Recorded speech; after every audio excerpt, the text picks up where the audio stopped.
Sœurs et frères dans le Christ, paix, joie, amour, au nom de notre Seigneur Jésus-Christ, à chacun et à chacune de vous en ce dimanche de la 13e semaine du temps ordinaire.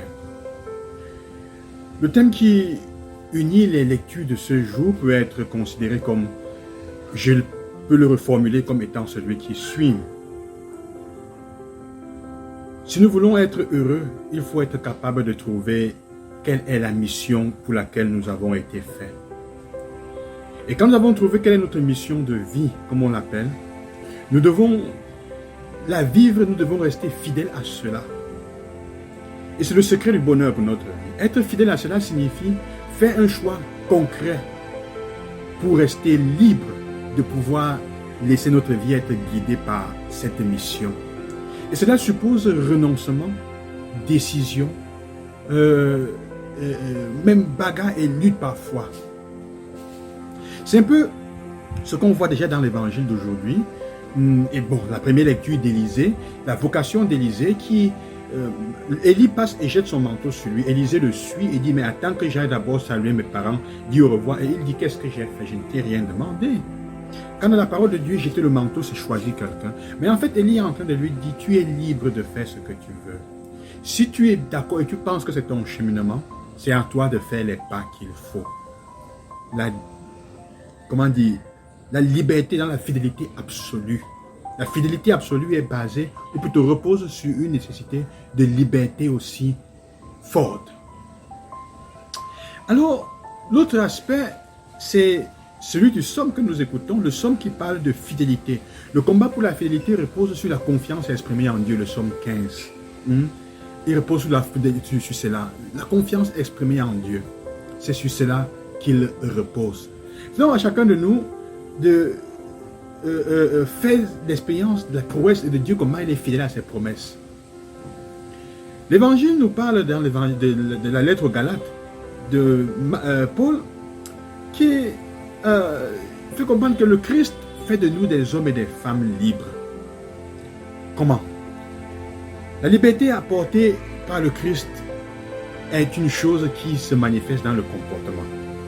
La manière avec laquelle on se comporte, comment on vit. On le verra dans l'évangile avec le Christ lui-même. Un homme libre peut parfaitement se comporter comme un esclave.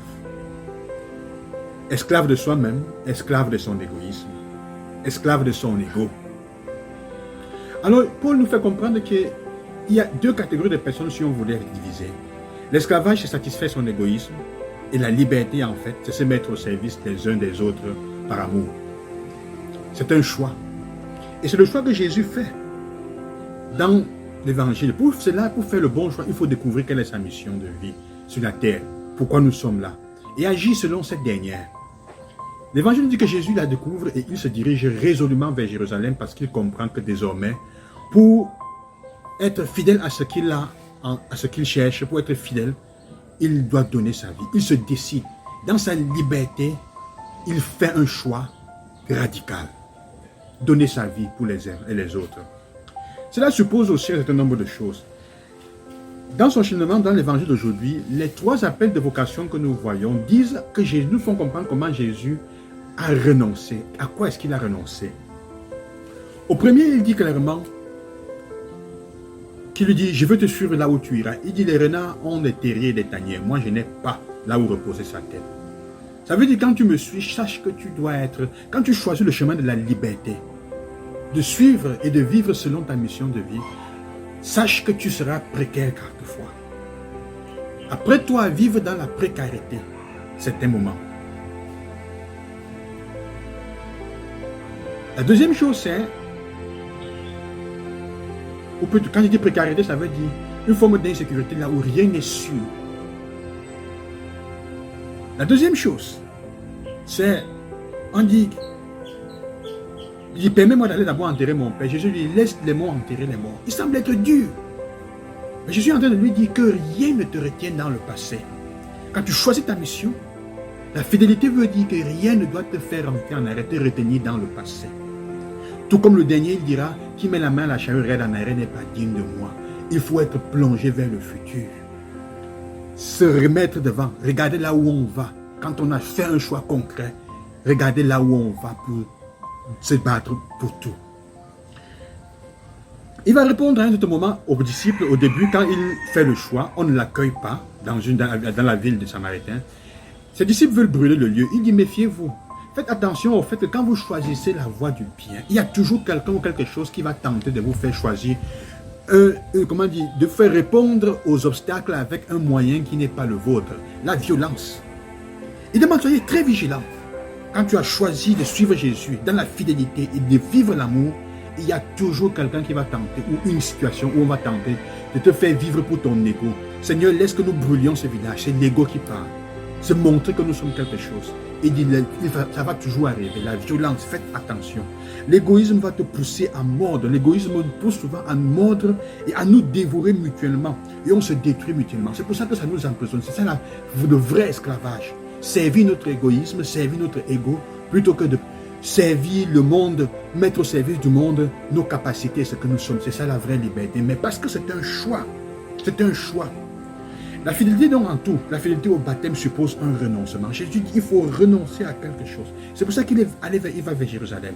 Ça nous invite aussi comme chrétiens, si nous faisons le choix d'être dans le monde, au service du monde, et de mettre notre vie et ce que nous sommes pour que le monde devienne un lieu meilleur, il faut qu'on s'assure qu'on vivra de cette manière, en renonçant, qu'il faut renoncer à quelque chose, à servir son égoïsme, et que la vraie liberté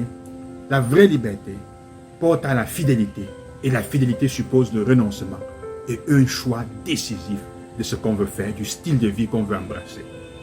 Les valeurs que tu assumes demandent un engagement décisif et définitif. Alors, c'est à chacun de regarder comment est-ce que tu fais ton choix. Est-ce que tu es vraiment libre? Est-ce que tu es vraiment fidèle à ta mission de vie, à ce que tu es? Ce n'est pas une chose qu'on t'impose de l'extérieur, comme Élie fait avec Élisée. Tu dois le sentir de l'intérieur.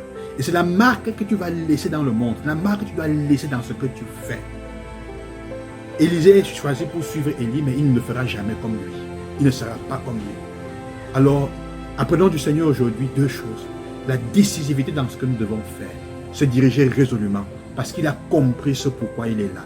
Et c'est le choix de vie, de son style de vie, de sa mission, qui est le garant, la garantie de sa vraie liberté. Être libre, c'est choisir de servir le monde, de mettre au service du monde ce que nous sommes et non pas servir son égoïsme. Que le Seigneur vous bénisse, qu'il vous accompagne à demain. Gloire à Jésus-Christ, bonne semaine.